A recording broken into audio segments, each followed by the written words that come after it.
Но с книгой расставаться рано, ведь рукопись – бесценный труд.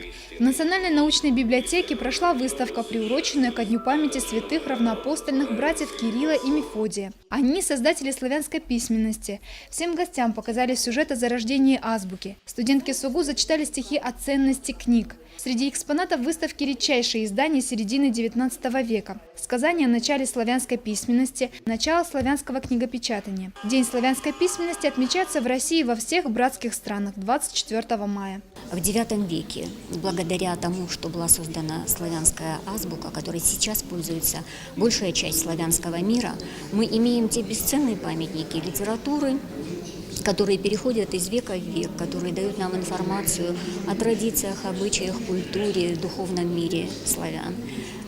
И, конечно же, такое событие не могло пройти незамеченным в стенах Национальной научной библиотеки, которая является по определению храмом науки, которая несет вот этот свет того факела, который был зажжен Кириллом и Мефодием.